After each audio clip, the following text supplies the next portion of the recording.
आज की इस वीडियो में मैं आप लोगों को कराने वाली हूँ 12th क्लास इंग्लिश का चैप्टर नंबर 2 लॉ स्प्रिंग, जो कि फ्लामिंगो बुक से है। तो इस वीडियो के अंदर हम इस चैप्टर के दोनों पार्ट्स कवर करेंगे, तो वीडियो के एंड तक बने रहना। तो ये चैप्टर बताता है स्टोरीज ऑफ स्टोलन चाइल्डहुड, यानी कि किस तरीके से जो बच्चों का बचपन है वो खो जाता है, उसके बारे में ये जो चैप्टर है वो हमें डिटेल में एक्सप्लेन करता है, और वही मैं आपको एक्सप्लेन करने वाली हूँ। तो इस चैप्टर की ऑथर हैं एनीस जंग, और जो एनीस जंग है वो दो स्टोरीज हमें यहाँ पे बताती हैं। एक स्टोरी बताती हैं साहिब की और दूसरी होती है मुकेश की। तो उन्हीं स्टोरीज को अब हम पढ़ने वाले हैं। तो अब हम इस चैप्टर का जो टाइटल है लॉ स्प्रिंग, उसके ऊपर नज़र डाल लेते हैं। तो ये जो टाइटल यूज़ किया गया है वो काफ़ी अच्छा टाइटल यूज़ किया गया है, क्योंकि देखो बचपन जो होता है, जो चाइल्डहुड होता है, वो क्या स्प्रिंग सीज़न की तरह ही होता है। स्प्रिंग में क्या है, नई शुरुआत होती है, नया जीवन होता है, और हर जगह क्या है, आनंद ही आनंद होता है, मौज मस्ती होती है। तो वैसा ही क्या है, चाइल्डहुड में होता है, सब कुछ एकदम नया नया लगता है बच्चों को, बहुत सारी मस्ती होती है। तो वो क्या है, स्प्रिंग सीज़न के साथ इसको कंपेयर किया गया है। तो यहाँ पे टाइटल यूज़ किया गया है लॉस्ट स्प्रिंग, यानी कि जो बच्चों का बचपन है वो कहीं खो गया है। तो ये टाइटल हमें ये चीज़ डिस्क्राइब करता है, इसे याद रखना। तो ये जो चैप्टर है मैंने आपको पहले ही बताया, दो लड़कों के बारे में बताता है। एक है साहिब और दूसरा है मुकेश। ये जो दोनों ही बच्चे हैं वो अपनी सपनों को, ये जो पूरा सिस्टम बना हुआ है कि इस कास्ट के बच्चे ये नहीं कर सकते, अगर कोई चूड़ी बनाने वाले का बच्चा है तो वो कोई और सपने नहीं देख सकता। तो ये जो सिस्टम बना हुआ है ना, वो उनके सपनों को कुचल देता है, क्योंकि उन दोनों बच्चों को वो काम करने के लिए मजबूर किया जाता है जो उनके पेरेंट्स कर रहे हैं, और उनके सपने देखने का उनको कोई हक नहीं होता। तो इस चैप्टर के अंदर यही चीज़ शो की गई है कि किस तरीके का जीवन वो बच्चे जी रहे हैं और किस तरीके का जीवन उन बच्चों को जीना चाहिए। तो अब हम बढ़ते हैं इस चैप्टर के पहले पार्ट की ओर, जिसका नाम है समटाइम्स आई फाइंड रूपी इन द गार्बेज। तो इस पार्ट के अंदर एक बच्चे की कहानी बताई गई है जिसका नाम साहिब है, और जो कि एक रैग पिकर है, यानी कि कचरा बीनने वाला है, जो कचरा उठाता है। ठीक है। तो एक दिन उसकी मुलाकात हमारी जो ऑथर है एनीस जंग, उनसे होती है। जो लेखक के घर के आसपास क्या है, कचरा उठाता है। जो साहिब है वो लेखक के घर के आसपास क्या है, कचरा उठाता है। तो एक दिन जो एनी है वो उस साहिब को सलाह देती है कि तुम्हें क्या है, स्कूल जाना चाहिए। लेकिन क्या है, उसके घर के आसपास कोई स्कूल होता ही नहीं है। और एक चीज़ ध्यान रखना कि जो साहिब है वो भारत का निवासी नहीं था। वो पहले क्या है, बांग्लादेश के जो ढाका है, ढाका जो उसकी कैपिटल है, उसमें साहिब का परिवार रहा करता था। लेकिन तूफान आने के कारण उनका घर वहाँ पे तबाह हो गया, इसीलिए उसका परिवार बांग्लादेश से क्या है, भारत आ गया और सीमापुरी में बस गया। ये जो सीमापुरी है वो दिल्ली के आसपास एक जगह है। तो साहिब का पूरा नाम होता है साहिब आलम, जिसका मतलब है ब्रह्मांड का स्वामी, यानी कि मास्टर ऑफ द यूनिवर्स। तो इस चीज़ को याद रखना, क्योंकि ये क्वेश्चन बहुत बार एग्जाम के अंदर पूछा गया है कि साहिब का पूरा नाम क्या है और उसका मतलब क्या है, और उसके साथ एक जो कॉन्ट्रेरी सिचुएशन है वो क्या हुई थी। तो यहाँ पे साहिब के साथ एक कॉन्ट्रेरी सिचुएशन ये होती है कि उसका नाम तो साहिब है, जो पूरे ब्रह्मांड का देवता है। लेकिन देखो, जो ब्रह्मांड का देवता है वो कूड़े की तलाश में सड़कों पर तो नहीं घूमता, लेकिन साहिब क्या है, ऐसा ही करता है। तो जो ब्रह्मांड का देवता है उसे तो सड़कों पर घूमने की ज़रूरत ही नहीं पड़ती, लेकिन साहिब को क्या है, ज़रूरत पड़ती है। तो इसीलिए क्या है, ये कॉन्ट्रेरी सिचुएशन है यहाँ पे। और दूसरे कूड़ा बीनने वालों के साथ साहिब सड़कों पर घूमता है, और ये सुबह जल्दी आते हैं और दोपहर तक चले जाते हैं। इनका मानना है कि जूते न पहनना इनकी परंपरा का हिस्सा है। तो एक दिन लेखिका क्या है, पूछ लेती हैं कि आप लोगों के पैरों में जूते क्यों नहीं है। तो उनमें से कोई एक जवाब देता है कि जूते ना पहनना तो हमारी परंपरा है, ये तो हमारा कल्चर है। लेकिन रियलिटी की बात तो ये होती है कि उनके पास जूते खरीदने के लिए पैसे ही नहीं होते। तो वो लोग जूता तो खरीद नहीं पाते, और अपनी सिचुएशन को छुपाने के लिए ये एक एक्सक्यूज़ बनाते हैं कि ये जूता ना पहनना तो हमारी परंपरा है, ये तो हमारा ट्रेडिशन है। और जो साहिब है वो दूसरे लड़कों को टेनिस खेलता हुआ देखता है ना, तो वो बहुत खुश हो जाता है, क्योंकि उसे टेनिस खेलने का बहुत शौक है। अब साहिब इतना कैपेबल तो है नहीं कि वो टेनिस ग्राउंड के अंदर जाके टेनिस खेले, इसलिए उसने अपने भाग्य को क्या है, स्वीकार स्वीकार कर लिया है और वो इस चीज़ से ही संतुष्ट है। बाकी जो लड़के हैं वो क्या जूते पहनते हैं, लेकिन कई ऐसे भी कूड़ा बीनने वाले हैं जो आज भी जूते नहीं पहनते। और कुछ समय बाद में जो लेखक हैं, जो हमारी एनी है, वो क्या है साहिब को एक चाय की दुकान पर काम करते हुए देखती हैं। तो उसे क्या है 800 रुपये और 3 समय का खाना मिलता है। लेकिन अब उसे ऐसा लगता है कि उसकी जो अपनी इंडिपेंडेंस है वो उससे क्या है छूट गई है, वो कहीं खो गई है। क्योंकि पहले तो उसका मन करता था वहीं पर वो क्या है रैग पिकिंग के लिए चला जाता था, लेकिन अब क्या है वो एक मास्टर के नीचे काम कर रहा है। जैसा वो कहेगा उसे वैसा ही करना पड़ेगा। अब वो क्या है खुद का मास्टर नहीं रहा, अब उसे कोई और कंट्रोल कर रहा है।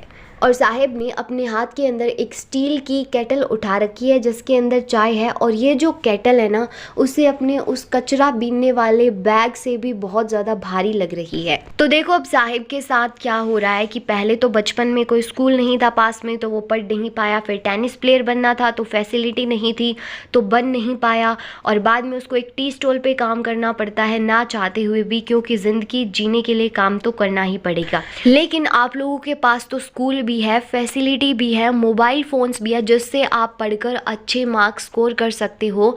तो प्लीज़ प्लीज़ मैं आपसे ये रिक्वेस्ट कर रही हूँ, अच्छे मार्क्स लाने के लिए चैप्टर्स की वीडियोस देख लेना, अच्छे से पढ़ना, चाहे किसी से भी पढ़ो, लेकिन आपके पास फैसिलिटी है तो उसका मिसयूज़ बिल्कुल मत करना। क्योंकि ना जाने साहिब जैसे कितने ही बच्चे होंगे जिनके पास फैसिलिटी नहीं होंगे, लेकिन आप उन बच्चों से बहुत ज़्यादा ऊपर हो, तो उन बच्चों की मदद करने की कोशिश करो कुछ बनकर। तो इस चैप्टर का अब नेक्स्ट पार्ट आता है जिसका नाम है आई वॉन्ट टू ड्राइव, जिसके अंदर हमें मुकेश की कहानी के बारे में बताया गया है।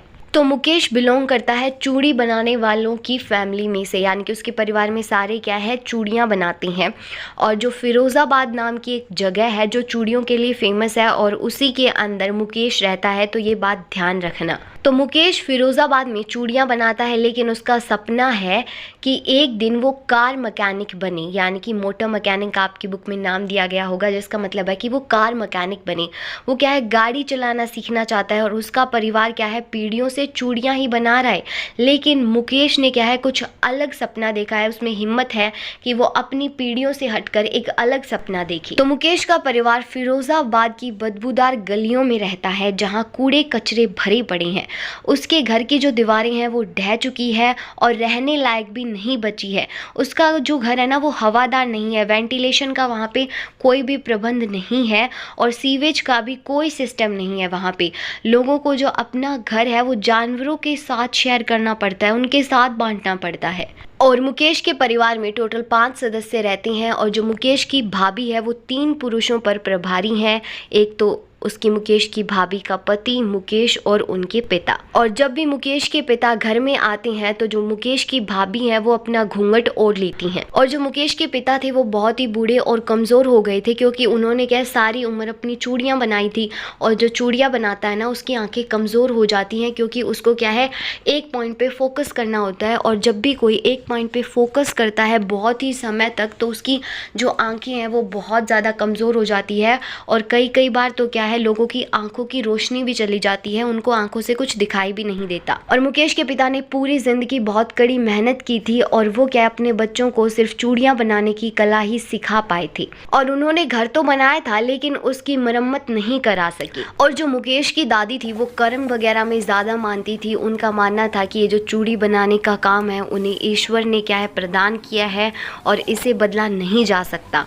कांच की चूड़ियां चमकाते समय जो धूल उड़ती है उससे जो मुकेश के दादा हैं उनकी आंखों की रोशनी भी चली गई थी। तो सविता नाम की लड़की के बारे में बताया गया है कि उसने एक मैली गुलाबी रंग की ड्रेस पहनी हुई है और सविता के हाथ मशीन के जो चिमटे होते हैं उनकी तरह चलते हैं और वो एक बूढ़ी औरत के साथ बैठकर कांच के टुकड़े जोड़ रही है। अब जो ऑथर होती हैं उनको हैरानी होती है कि क्या ये सविता अपने द्वारा बनाई जा रही चूड़ियों का महत्व यानी कि इम्पोर्टेंस जानती है। तो ये चूड़ियाँ क्या है एक औरत के सुहाग का प्रतीक होती है। ये लाइन बहुत ज़्यादा इम्पोर्टेंट है, ध्यान देना कि जो चूड़ियाँ होती हैं वो क्या है एक औरत के सुहाग का प्रतीक होती हैं। और जब सविता शादी करेगी तो उन चूड़ियों के महत्व का उसे एहसास होगा। तो फिरोज़ाबाद जो उत्तर प्रदेश के अंदर है उसमें लगभग हर घर जो है वो चूड़ियाँ बनाने का काम करता है। और इतना ही नहीं, यहाँ पर बच्चे भी काम करते हैं और ये जो कांच की भट्टियाँ होती हैं ये क्या है, छोटे और अंधेरे कमरों में बनी हुई होती है जहाँ पे टेम्परेचर बहुत ज़्यादा हाई होता है और यहाँ पर बच्चों को काम लगाना गैर कानूनी है, लेकिन फिर भी यहाँ पे 20,000 से ज़्यादा बच्चे काम करते हैं। फिरोज़ाबाद की हर गली इन चमकीले रंग की चूड़ियों से भरी है। छोटे लड़के लड़कियाँ अपने पेरेंट्स के साथ बैठते हैं और कम रोशनी वाली झोंपड़ियों में चूड़ियाँ बनाते हैं। इनमें से कई तो क्या है, बड़े होने से पहले अपनी आंखों की रोशनी खो देती हैं, क्योंकि जो अंदर कमरा होता है उसमें रोशनी बहुत कम होती है और फिर वो बाद में बाहर जाते हैं तो उस रोशनी को सहन नहीं कर पाते और अपनी आंखों की रोशनी खो देते हैं। तो अब हम देखते हैं कि इन दोनों स्टोरीज में से हमें क्या सीखने को मिला, जो एग्ज़ाम पॉइंट ऑफ व्यू से भी बहुत ज़्यादा इंपॉर्टेंट है, तो इसे स्किप मत करना।